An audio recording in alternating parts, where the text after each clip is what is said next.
All right. I just need Tammy to confirm. Actually, Elena, can you put up fingers, tell me how many people we have right now?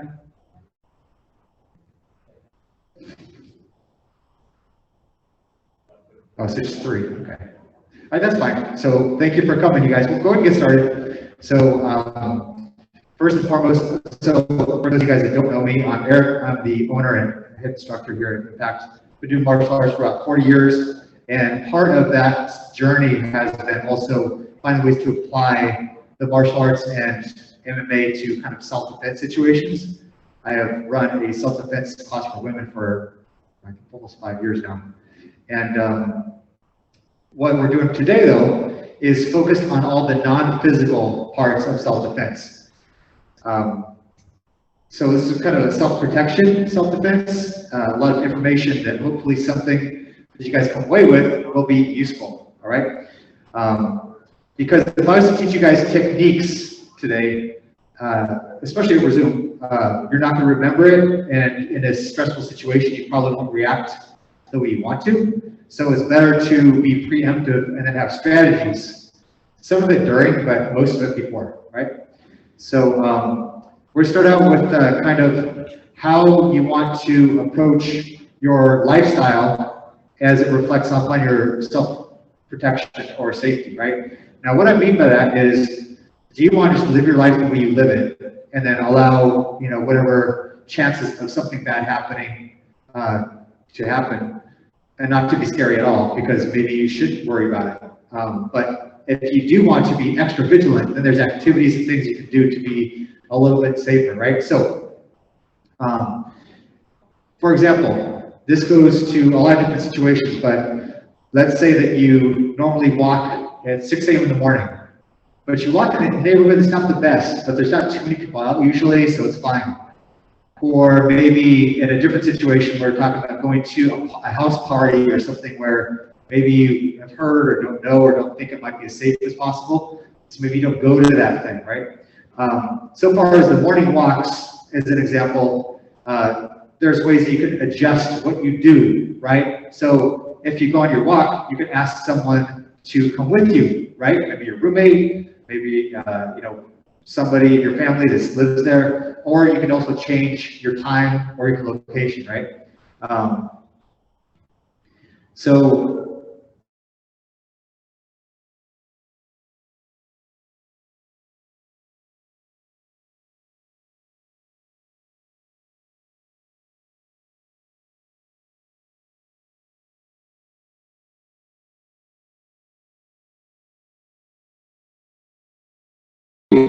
can you go with someone, right? So all of these things are kind of tactical ways you can approach your life, and there's so many different situations that I could take all hour just talking about that, but I think you get the general idea, right? Is be cognizant of your activities, because what I tell people for self-defense is, if it gets to the point where it's physical, something before that went wrong. Not your fault, but something else didn't go right. Wrong place, wrong time, certain things happen, right? So now let's talk about now if you're actually going to be in a place and activity that might not be particularly safe. You have no choice, right? So I talked about things like, you know, having somebody with you if possible, all those things. Well, to kind of arm yourself for safety, and I don't necessarily mean weapons, but I will talk about weapons. Arm yourself for safety. One of the things you can do that I do recommend is find a different, well, not a different, but one of the various safety apps that are out there. There's one that I was promoting a few years ago that I liked. I don't know if it's still there or not, but basically like this, right? So as opposed to your phone that, by the way, sorry, this is Rain. Hi, Rain. And so she is a longtime student, does my self-defense class, does my kickboxing class. She's going to help with a couple of demos to give you examples of some things I'm going to talk about later. Anyway, so going back to the apps. So Rain brought up that, hey, you know, there's ways that you can sound an alarm with your phone, but there's several steps to that. You can't just immediately do it on command. You have to have a couple seconds. You have to have a little bit of time where you're not being interrupted, right? The app that I like, I think it was just called the safety app, but I was unable to find it. But there's got to be ones that are similar. So it worked like this. You launch the app, you would pull your thumb on the screen, and then if you take your thumb off the screen, in 10 seconds, an alarm would sound, so it'd be loud. At night, it would call 911 and send your GPS. So if you think practically about these apps, about how that would work in a kind of sudden confrontation situation, that would perfectly work, right? So whether you're walking to your car or you're somewhere, if someone accosts you, the moment you drop that thing, it's a countdown, right? And then you got couples on the way. So safety apps that are practical, and we've all done things like I'm gonna put myself on Facebook Live so you can see me walk home or whatever. That's kind of useful, but what's the person gonna do if something happens to you, right? So think about those things. I do believe that I gave Tammy a list of the safety apps, so she's gonna email those to you guys. Now, let's talk about weapons. So, you can go all the way to the far end of guns, which I'm not a fan of, to more subtle things, but I do have a favorite. So one thing I'll say, any weapon that you would carry, I would say definitely, absolutely train with it. And what I mean is go to a place where you get certified. A lot of people pepper spray, most people just bought it in the mail, maybe looked at a video or think they know how to use it. That's more peace of mind than application, right? So if you go to a place that really teach you about, spraying it with the wind, or how to hold it, or how to prepare it, how to have it ready, right? All those things matter. So if you're gonna have something like that, get trained in it, so it can actually be useful for you. Now, here's my number one. There's a number two, by the way. David Chow's here. He's here. My other Zoom. Hi, David. And but my number one by far is a stick. Okay, so reason being, sticks are very simple weapons. You don't need to train with it. You raise it up and you slap, right? So those of you guys paying attention, that was that poor lady. I think she might have been in her 70s, at least 60s. She was attacked and she had some big stick or board. She hit the guy with it and took him out, right? He was one who left the ambulance. You don't need to be trained with a stick. Secondly, they're super legal. They're okay. You can carry those. And it could be a cane. It could be just a heavy stick. It could be a fighting stick like in Eskrima and Filipino martial arts. But a stick is a stick. The other reason I like the stick is because it's an obvious deterrent, right? What we're not trying to do is arm you for combat. We're trying to arm you to not have to use combat. So if you go on your walk, here's my example now. You have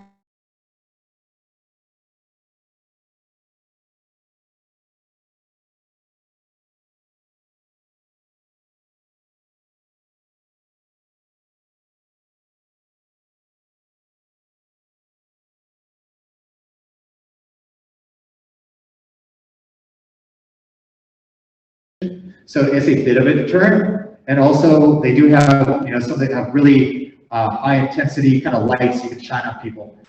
So that would not be a bad second, and it's not as obviously a weapon as a stick, so there's double side to that. You don't look like you're armed, which is good because you don't look crazy aggressive, but then it's not as good because somebody might still think they can attack you, right?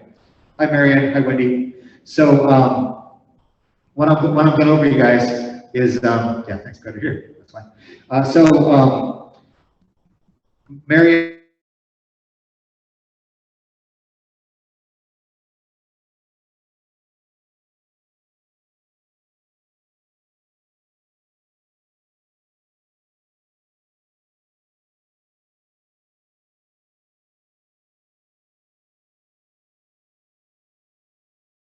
because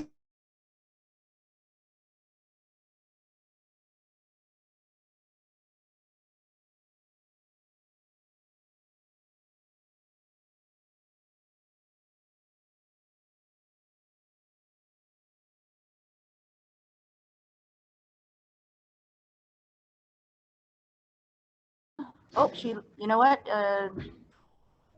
We lost her. We lost her. I'm sure come back in.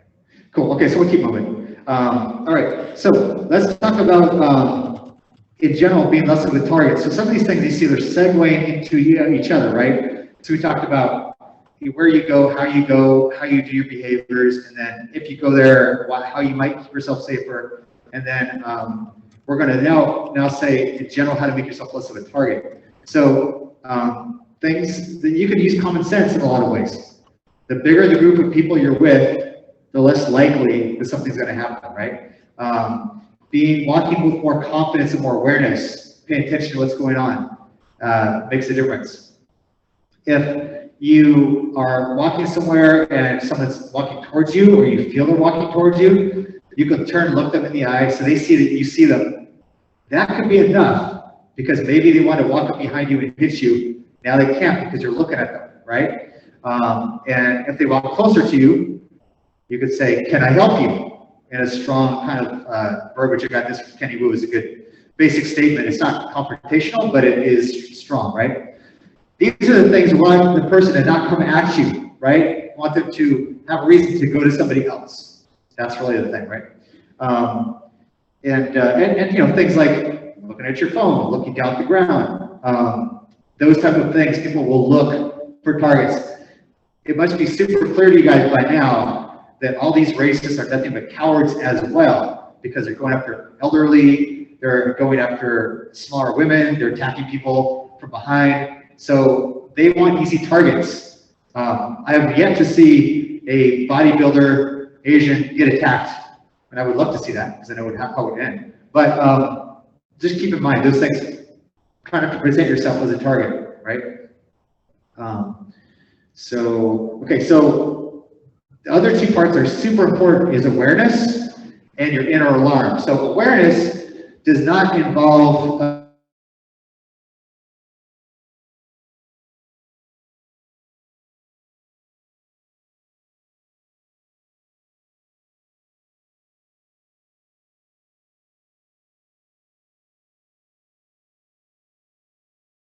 the license plate, or just kind of watch who comes in or out. You don't have to call the cops, you don't have to go aggro, but you pay attention.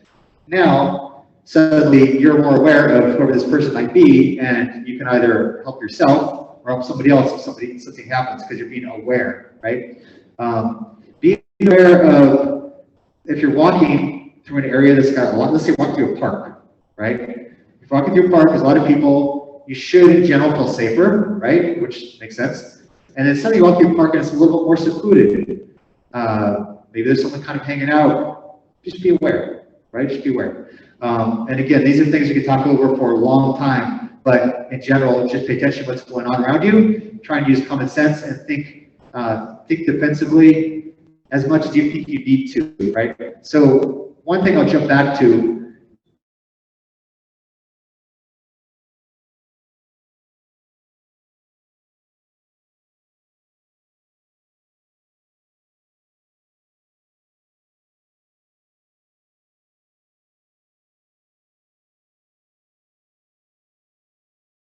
Awesome people that you are, but if you do want to be extra safe, then you can make some adjustments, and at least you might feel safer and feel better, so you can have more kind of calm in your life, right? So next, this is my number one, which is your inner alarm, and this is for kids, this is for everything, right? Is we survive this long because we have these primal instincts. We can sense danger in a lot of ways that we can't put in our brains can't communicate it to us as clearly as our subconscious. If you feel anything's weird or wrong, extricate yourself, get away as soon as possible, or help someone else get away as soon as possible. So there's safety. I see a chat coming up, Tammy. Yeah, it's all about, you know, intuition alarm equals inner alarm equals intuition. That's what it says. Yeah, great. Yeah, so I don't know who said that. David. David, yeah, David, yes. So yeah, your inner alarm is your intuition, right? So different terminologies, same thing. But main thing is if you feel it, it's probably something to that. And if you're wrong, big deal. Who cares? I'm not saying, you know, pull out a weapon and start hitting somebody. I'm saying get away, right? So so along those lines, there's ways to deal with stuff, right? So we do have kind of social mores, the way that we react and act in public. Don't be afraid to be a little bit awkward, or maybe a lot awkward, just to be safe, because a lot of times people stay in situations because it's awkward. I'll give you an example. There was this lady who was training somewhere like at a park, and there's a group of guys maybe 30 feet, 20 feet away, whatever it was. And they were kind of trying to talk to her. And she felt a little bit awkward. She wasn't sure, maybe they want to get my number, but maybe they're somebody I should worry about. She quickly just kind of took her steps and, my lunch hour is over, I got to go back to work. So she just, boom, she was out.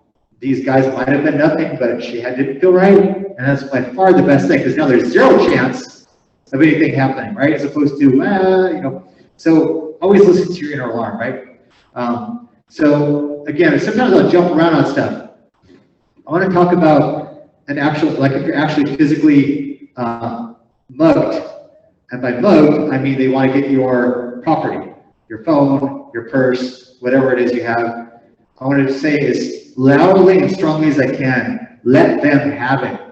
Let them have it.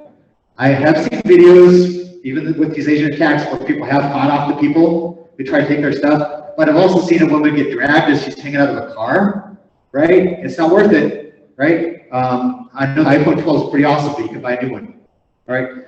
There's also tactics you can use. So if you're someone who carries cash around a lot, don't put it in your purse, put it in your boot, put it in an alternate place, because they're not going to search your body, right? So there's ways you can be tactical, but my main point is resolve in your head today that if someone mugs me, I will give them my stuff, because people, they might not think about it, and like, that's fine, right? And I can even see if I don't resolve in my head to give something away, then I also react aggressively, and that could be problems.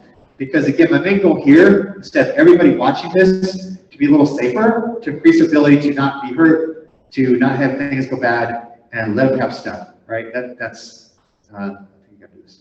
So David commented that, what did he say? Something about my safety first, their feelings second. Yeah, yes. But I think that goes back to the earlier thing. Well, yeah. That's a very guy perspective. Girls think everybody's a little different. They probably can't hear Tammy. I'm just saying. So Tammy is quoting David. He was saying that my safety first, your feelings second, and that was something that Tammy said was a little bit more of like a guy perspective, but at the same time, I would reflect that a woman should adopt that perspective, because again, the social mores, to get away. You're not trying to do anything but get away. You're not calling the cops. You're not calling them in the face. You're just getting away. That's my opinion. By the way, everything here is my opinion. I've done research and I've talked to some people who do self-defense and things. So not everything is gospel, but it's my observations. I try to be practical. So hopefully everything you hear makes sense in your head. Like, okay, I see why this makes sense to me, right? Like, for example, there's safety apps about having something that can instantly be activated and not something that will require you to pull out or do strokes or do double taps or whatever that is, right? Okay, so now let's talk about, so I talked briefly about, I'm going to go back over it a little bit because I kind of scanned over it. So again, the part where I'm not going to help you a whole lot, but I'm going to talk about it briefly or show you.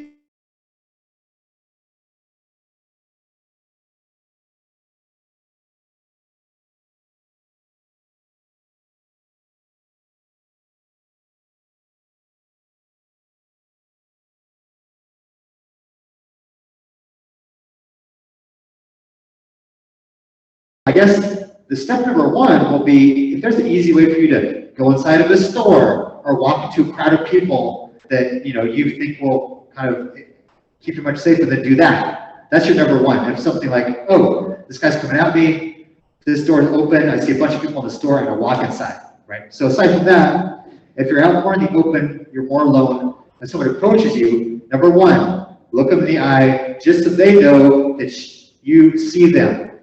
Because again, these attackers are cowards. They want to get you when you're not looking, or they want to get you when they think that you're so scared that you won't even look at people, right?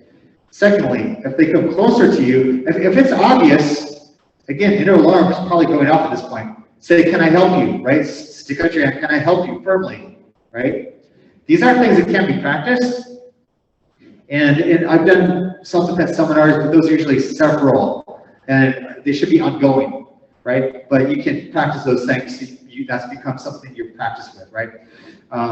Third is you can basically, when they get too close, both hands stop, get away from me, right? So you make it really clear, and you're loud enough. There was a recent story, and I follow all these horrible stories because these are also all lessons for me, right? So there's one not too long ago where these two ladies were attacked, I think over in Fremont or something, and one of them was yelling for help, you know, get off me, get off me, whatever it was, and the person kind of got spooked and left, right? So be loud. So that's your third thing. Look at them, give them a stern, can I help you? And then give me the stronger, get away from me. If you can't get away yourself, get away. Okay.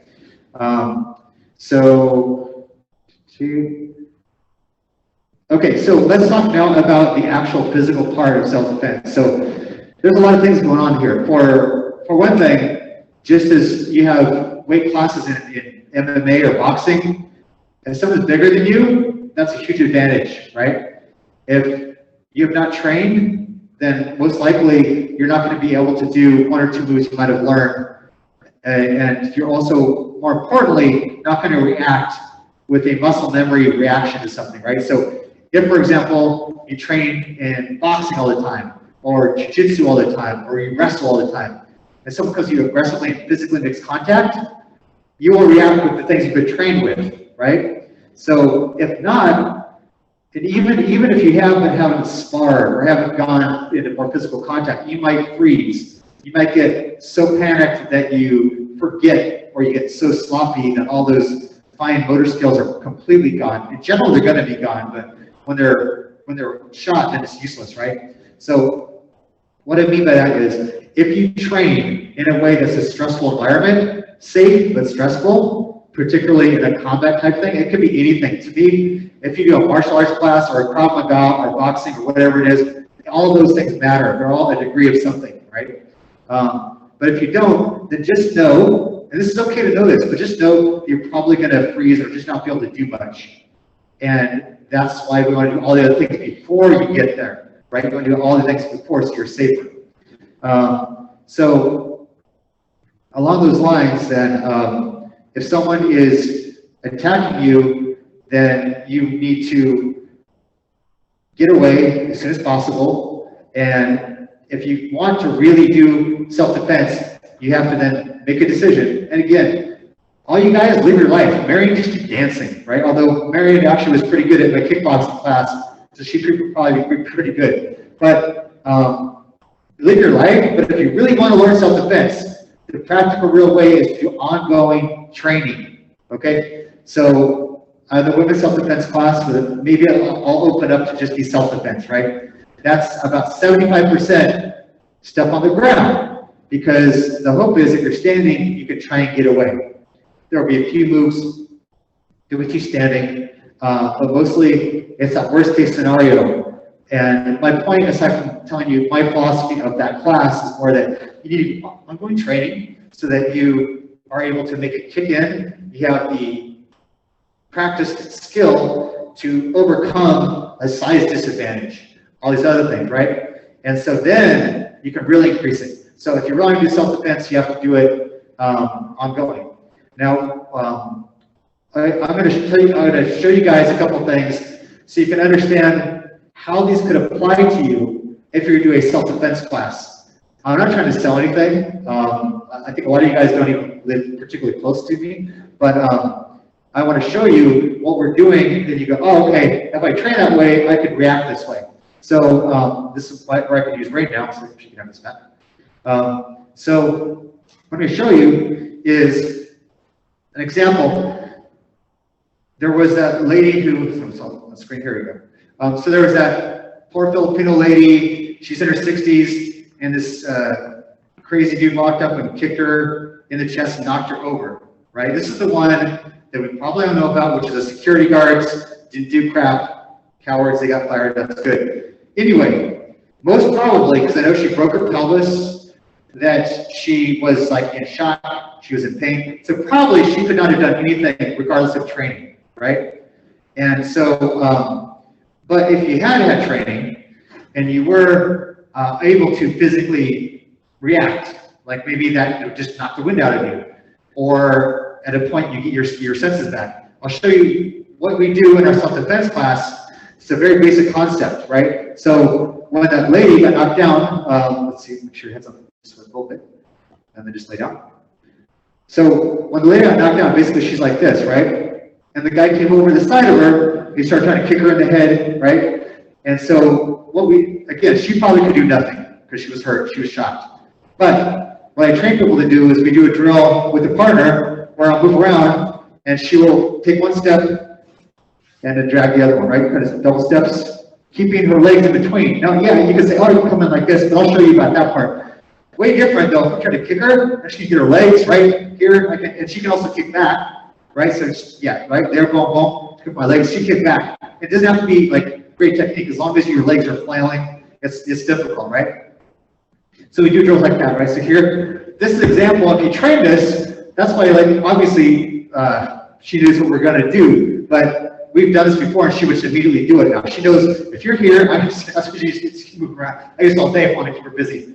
So, okay, so anyway, then we go another step too, right? So in this case, if you train and somebody, like, you're trying to kick back at me here, like grab, very common, you might grab the leg. So we practice, boom, you kick the other leg, because here I've given her leverage to kick me, right? Oh, I'm gonna let go. Or maybe I fall into her. This is where, for self-defense, if you don't know how to defend yourself on the ground, you might be in trouble. And so there's something called the guard and the rubber guard that we do. You see in UFC, the idea is it neutralizes me, right? So let's say I'm moving around here, I grab, boom, she kicks, boom, oh, I come in, she's actually gonna embrace and hold me tight so I can't hurt her, right? So here, she squeezes me here. Now if you can't see too well, she has her that's her left leg behind my neck. She's wrapped around here and she's hugging me tight. This arm's kind of trapped like this. Okay, so I have this arm only that's free. But then I teach them further that because I have this here trapped, I can't do a whole lot. If I move my arm, she can throw it over. If I get awkward with my headset, we'll see here. And you can see she's going to lock in, jump, and you can hear it. Yeah. We've both been vaccinated, by the way. So, my point with all that is she already knows all that flow that you do. And if you take a class, boxing, anything, you have a reaction you know you can do. And it will increase your ability to fend them off, because the great thing is, two great things. One is, if you train like this, you're going to carry yourself differently than someone who doesn't train. Rain's like that. I mean, Rain was not seen me before, but she's very confident. But I've heard anecdotally, or not anecdotally, directly, from one of my students, Ben, who did martial arts. He said, yeah, nobody messes with me, not because he acts like a badass, he's a very average, built guy, that because he has confidence, he is calm. He doesn't seem like a victim because he feels confident in his ability to defend himself. Whether or not you're right, as somebody who takes a martial arts class and they think they can defend themselves, that might be enough to have people not want to go after you. You win. That's all that matters, right? So that's one, right? And then the second one is that you will then more likely react appropriately, right? We have a chat here, I don't know, Tammy? So anyway, I'll answer the chat. So I think that's actually it. I could talk more about the self-defense stuff in detail, but that's not really why we're here. I just wanted to kind of show you. So go ahead, yes. David disagreed with you. And okay, so, cool. In New York, body language. David said yes. Body language, aura from martial arts training helps tremendously. Yep, there you go. Right. So David Chow just agreed with me, basically. Yeah. So when I look at self-defense, I don't look at like, how hard can I kick them in the legs or cripple them so they can't attack me. I think of more of how do we take every single part of the environment and the situation and make you safer, right? So number one, you just act confidently, right? So I'll give you a stupid example. I was a teenager. I was like maybe 17 or something. I've been doing martial arts for like 3 or 4 years. I was in an arcade. Remember the arcades back in the 80s? So I've actually bumped into these guys while they're playing their video game. And I was with my buddy walking by, and he goes, hey, really sternly. Obviously, he wanted to start something. I turned around, and my friend turned around. We're very calm, both in martial arts. Turned around, he saw us. He goes, sup, like that. So he thought that he could see me be scared and maybe either scare me or maybe go after me. Because it was calm, he reacted. So there's value in training just so you don't have to defend yourself, right? So now I'm going to open up to questions for you guys. Yeah, we'll go from there. So let's do any questions you guys have. There's not a whole lot of you, so this will probably take like 10 or so minutes, unless we get chatting. Please ask questions. Yeah, or show your video, or up to you guys. Any questions? No questions. So usually what happens, I'll start to talk a little bit and people start asking questions. So I'll talk a little bit more, and then for about 10 minutes of various things that apply to this stuff. And then you guys, if it comes to you, chat, we'll stop and answer the question, okay? So other things about all this stuff. So,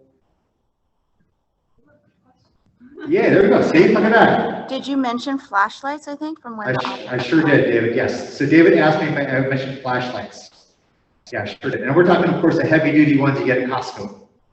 Yep, I listen, David. So, there's a learning for me too, right? So every time I have these classes or I have a student, I learn from them and I apply that, right? So these things all matter, right? And I'm sure in 5 years I'll have, another set of things that kind of keep you safer, right? Not just what I'm talking about now. There was an important thing. So everybody here, you guys can have a free month of our Zoom classes if you're remote or in-person classes. We are not selling you anything. We're not going to follow up. We're not going to ask you to submit new members, but here's why. If you feel anxiety about what's going on, if you feel like you want to do something because of what's going on, we're here for you. You can take the class, get the stress out, learn some movements, come in here at the bags. Obviously, it feels great. And I just want to give that. We would send that to everybody you have to come to this, so it's not just like anybody. Hey, I have 10 friends that want to come for free. It's for you guys who came to this, who care about the situation, right? So that is available to you guys, okay? Anyway, so other self-defense bits. So I can show you another thing then with Rain, as I try and show up our 10 minutes if no one has questions. We have less people. My last one had like 50, so there's more questions, obviously. Yeah, the other one I did, yeah. And so I'll show you, Rain's gonna show you what's called a rear naked choke. So the reason I'm showing you this one is not just because I know maybe some of you guys are sadists, want to see me in discomfort, but more importantly, what I want to show you guys is you are stronger than you think.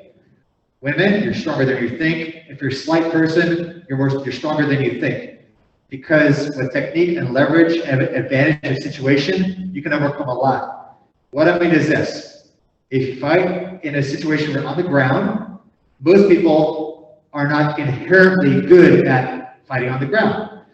You can stand up and you can throw a punch. Everyone kind of has that concept. They can do that. But when it comes to balance and body awareness and all these things, you can absolutely be a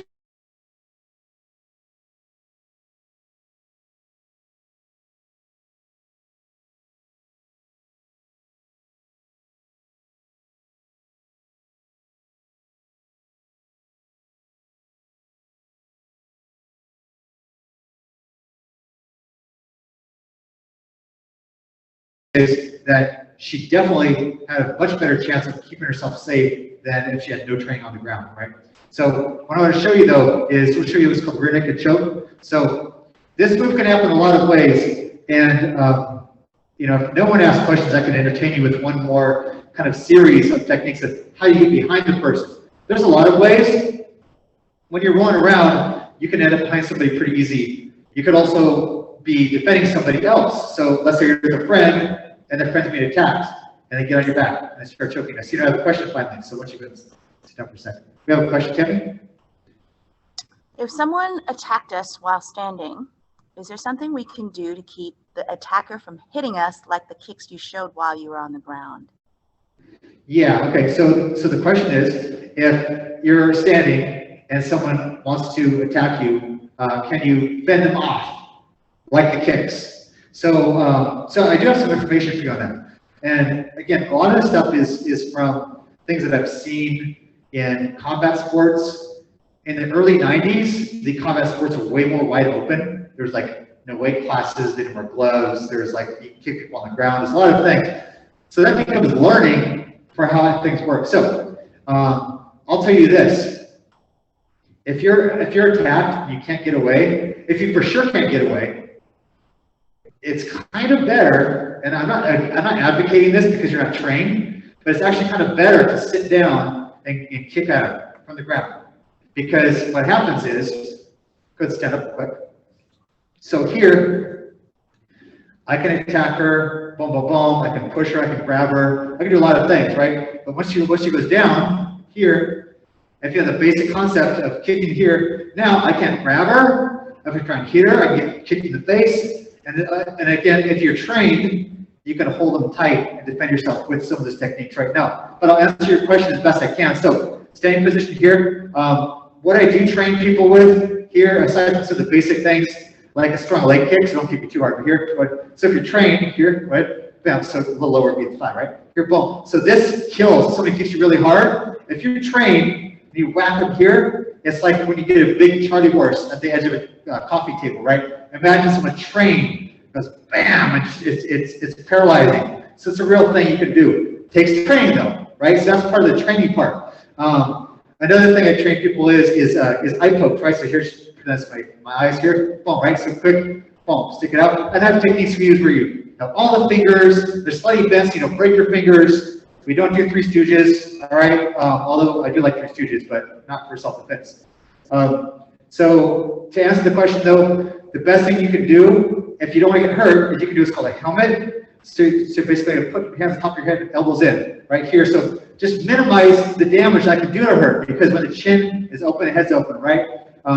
But to be able to hit back, if I'm bigger than her and she's not trained at all, I'm probably just going to win, right? So sticks, why do I say sticks, right? So if you have a stick. Is there any way to push them away? Well, again, so Tammy asked, is there a way to push them away? If they're bigger than you, probably not a great chance. You can try and do this, but again, we start talking now all these nuances, and if you're not trained, they're going to pull you over, you're going to freeze up, right? So the helmet block, you can't train that. Go do helmet blocking. See here, right? So it's still going to rattle her a little bit, but she's not going to be a clean shot, right? Hopefully she can then get away. But that's why I like sticks, because the stick actually. Wait, guys, I have the stick.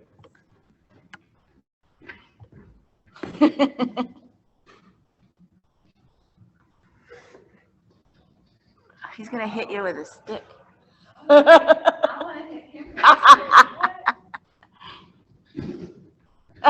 right, I have a stick. Let her hit you with a stick. Okay. So here, so let's say that Rain's attacking me. No, I'm kidding. I'm kidding. All right, so see my head here, right? Okay, so now, if I'm dumb enough to aggressively go, and by the way, this is a good sized stick you could carry, right? Of course, you don't want to be like a wooden dowel of some sort, right? This one's just plastic and foam. But here, it'd be really easy. You can give me a slight whack as I come in. So you can see if I come in, she's gonna hit me first, right? Go ahead. Boom, right? So here, every time she's gonna hit me first, right? So she's being super nice. I could be meaner to her. But here, because you have reach, right here, oh, it's easy to get momentum, and you hit the arm that also hurts. You could move away, you come at them, right? So, and the person has to be crazy, you want to come in, but then you probably need it, right? So that's my answer about that. Cool? All right. So flashlights should fit in your hand ideally. This is from David. Walking your pet or by yourself at night to the parking lot or your neighborhood with a flashlight not only illuminates the road, but it is great deterrent. Plus, you can blind someone temporarily if you need to. Yeah. So David's I think David is actually marketing for this flashlight company.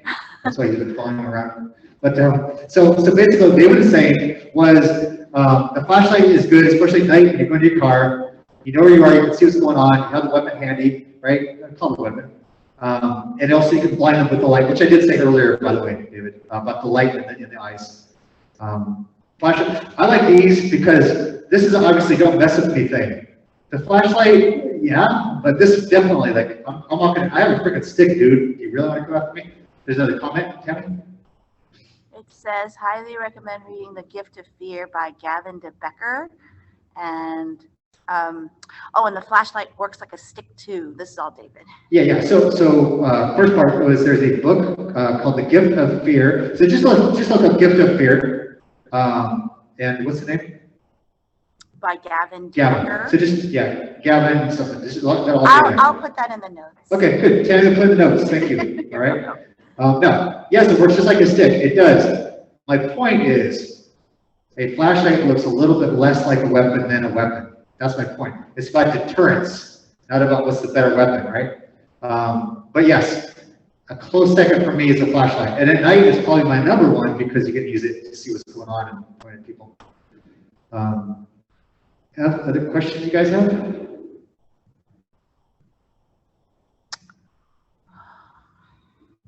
Okay. So, in general, what I'm hoping is, and I've had the type of feedback, because I look for the feedback, right, is people say, I have pepper spray, I didn't think about getting training.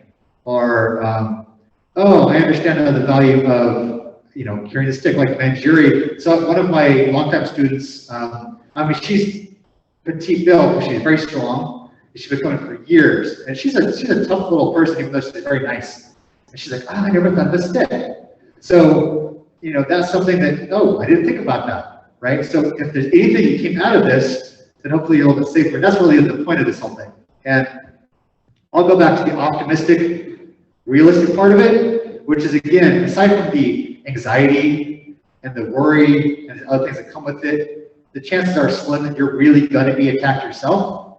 And if some of this stuff makes you feel safer or makes you feel a little more in control of the situation, then great. Because really, I also want you guys to just have more calm.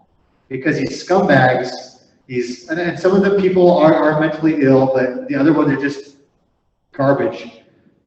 Those people should not have the power that they have, right? And so you guys should be able to get back yourself every day. Be proud of who you are. I mean, I'm surrounded by Asian people everywhere, and they're nothing but good in my life. And that you guys should be proud about who you are and not worried about the way you look. Right? And so that's why I want you guys to be able to come out of this feeling better about yourself, better about your situation. And we're here to help. Women's self-defense does actually exist here. Any other place you can find a martial arts school. You have a free month with us, either a Zoom to get out stress or come in here, hit the bags. No questions asked.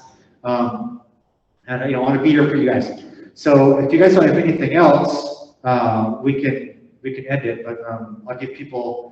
I'll give you guys 20 seconds. How's that? I think someone asked how to get bystanders help. Okay, great. Thank you. So, was there other stuff? There are so many videos of bystanders not helping. Yes. Any tips on how to address bystanders to get them to actually step in? Yeah. Who was asking this one? Sorry. If it's David again, I'm thinking he's the only one online right now. No, I believe it's Wendy. Wendy? But okay. So the question was, they've seen lots of videos of people not doing anything. Yes, it is Wendy. Okay, it's Wendy. Yeah. There's a how do we get people to do something about it? So there's other self-protection seminars that have been going on that do address these things. I try and stay in my wheelhouse and then really focus on you, the individual, being safer, right? But I have some basic kind of ideas about this stuff, right? So the number one thing is, especially if you're talking about people just out in the street, you're not going to change people's behavior overnight. Maybe you can share, if you have social media and you have a decent following, you can share a few things about see something, do something. You can share other things to kind of inspire people to like, oh, you know what? I should be a little more attentive. But the reality is, and I know, so what I've heard anecdotally was in certain parts of the Chinese community, they don't get involved. Like, this is your problem, I'm not gonna get involved. But I think in general, people are like that. Not everybody, obviously, but there's people, so you can't count on them. But what you can do is you can change how you behave, and you can tell people in your circle what you think, how they should address things or spread the word, right? So how I think about it is, first and foremost, you see something, you call 911 as soon as it looks like trouble. Don't wait, oh, they're fighting, oh, okay, that's a problem, he's on the ground now. So just call right away, right? So call, Secondly, if you're physically able and physically in a situation where you're not going to put yourself in great danger, then physically intervene. And that is one that is a little bit dicey because it's opposite of what I tell you to do, is I tell you to get away. But if you see maybe a smaller framed male who may or may not be some homeless person attacking some other person, Asian or not, that's obviously a victim. If you're big enough or strong enough to think that you do something, okay, yeah, let's save this person. That's a very good Samaritan and proper thing to do. But anyway, go back. Safe thing to do is call 911, and then if you don't feel safe, you can videotape it, and you can tell them to be videotaped. But no, again, it's the opposite of what I said. You can now bring danger to yourself, and I'm trying to dissuade you, but just know this is a decision you're going to make. So knock on wood here. I'm the type of guy that would probably end up getting stabbed trying to save somebody, but that's a choice you'd have to make and be cognizant that's something that can happen, right? So I think if you just promote, see something, do something, that's what I do on my social media, that will inspire a little bit of people to think a little bit more that way. But man, you can't change the world, right? I wish we could. I wish you could. David also mentioned, and I second, that Holler Back, which is the bystander guide that I've done. They have a 5 Ds, but basically all you can tell them is document, which is if you feel unsafe, because a lot of bystanders. Document is yeah, taping. so that's the taping. And then basically another person can distract the attacker by going up to the person or talking to the person that's being bullied and basically act as if they know you to take them away. And then the last thing is basically reaching out to a bystander and say, hey, I'm with my kids. I can't do this right now. Can you take out your phone and record this for me? So getting the person. So pulling a person, because sometimes they don't know what to do. So I think the Holler Back guide, which is separate to this, is a nice, and we'll send out the link for that as well, because that's free. Okay, so there's a couple things. So again, I'll kind of repeat it because I'm not sure if you guys can hear Tammy clearly. So Tim is referring to the Holler Back guide? It's Holla Back. It's Holla as in like I holla back. Holla? Yeah, okay. like I holla So back.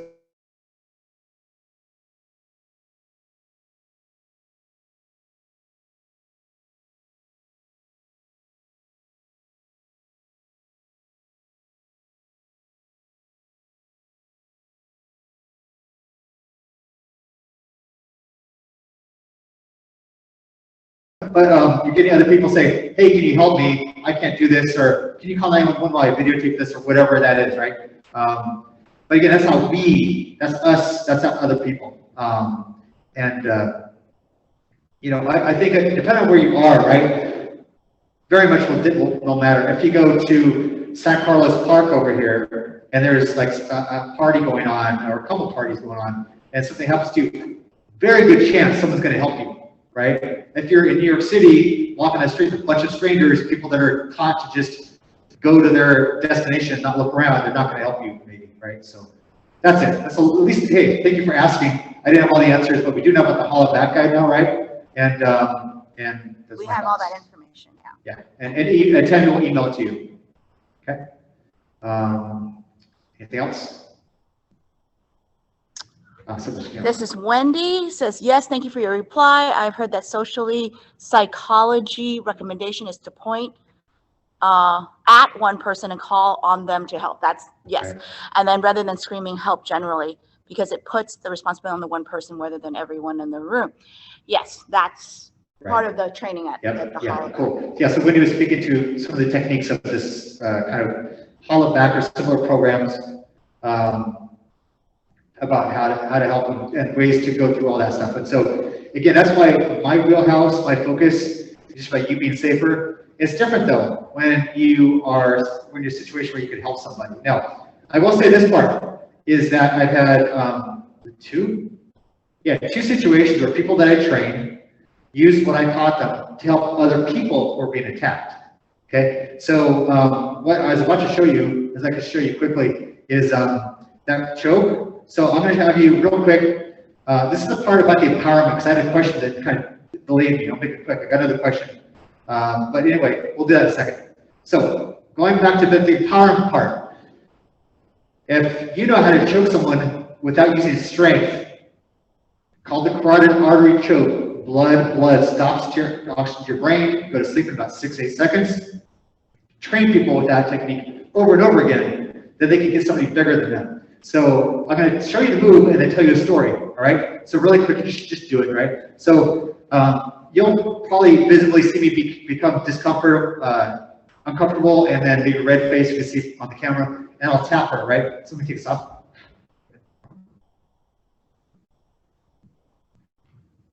So what just happened there was my world started to get a lot smaller, boom, because of the choke. And when you practice that, you can get good at it, and you can make people sleepy or knock them out, get away. The situation I was going to mention, by the way, we're both vaccinated, so if that matters to you guys. So anyway, a friend was at a wine festival, like an outdoor, or everyone's like, the grass. Some fight happened between two groups of people. One of their friends was a very passive type person, and he was basically crouched over while another guy was just punching him, right? My other friend, who's a friend of that guy, walked up and tried his best to do that move. Now, I'd only taught this guy in a parking lot outside standing on breaks at work several times. He got it in, and he got kind of a halfway choke, but it ended up calming the guy down because the guy was definitely having some lack of oxygen, some discomfort, some pain, and some inability to